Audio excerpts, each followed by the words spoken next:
We're in 1 Corinthians chapter 9 of the NIV Bible. Am I not free? Am I not an apostle? Have I not seen Jesus our Lord? Are you not the result of my work in the Lord? Even though I may not be an apostle to others, surely I am to you, for you are the seal of my apostleship in the Lord.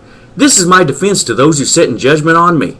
Don't we have the right to food and drink? Don't we have the right to take a believing wife along with us, as do the other apostles and the Lord's brothers and Cephas? Or is it only I and Barnabas who must work for a living? Who serves as a soldier at his own expense? Who plants a vineyard and does not eat of its grapes? Who tends a flock and does not drink of the milk? Do I say this merely from a human point of view? Doesn't the law say the same thing? For it is written in the law of Moses, "Do not muzzle an ox while it is treading out the grain." Is it about oxen that God is concerned? Surely he says this for us, doesn't he? Yes, this was written for us, because when the plowman plows and the thrasher thrashes, they ought to do so in the hope of sharing in the harvest.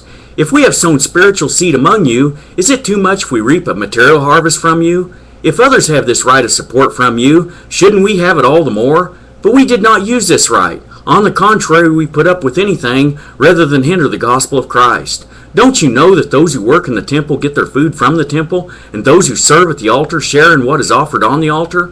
In the same way, the Lord has commanded that those who preach the gospel should receive their living from the gospel. But I have not used any of these rights, and I am not writing this in the hope that you will do such things for me. I would rather die than have anyone deprive me of this boast. Yet when I preach the gospel, I cannot boast, for I am compelled to preach. Woe to me if I do not preach the gospel. If I preach voluntarily, I have a reward. If not voluntarily, I am simply discharging the trust committed to me.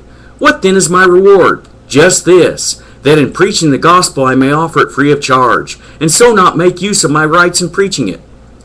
Though I am free and belong to no man, I make myself a slave to everyone, to win as many as possible. To the Jews I became like a Jew to win the Jews. To those under the law I became like one under the law, though I myself am not under the law, so as to win those under the law. To those not having the law I became like one not having the law, though I am not free from God's law, but am under Christ's law, so as to win those not having the law. To the weak I became weak to win the weak. I have become all things to all men, so that by all possible means I might save some. I do all this for the sake of the gospel, that I may share in its blessings. Do you not know that in a race all the runners run, but only one gets the prize? Run in such a way as to get the prize. Everyone who competes in the games goes into strict training. They do it to get a crown that will not last, but we do it to get a crown that will last forever. Therefore I do not run like a man running aimlessly. I do not fight like a man beating the air. No, I beat my body and make it my slave, so that after I preach to others, I myself will not be disqualified for the prize.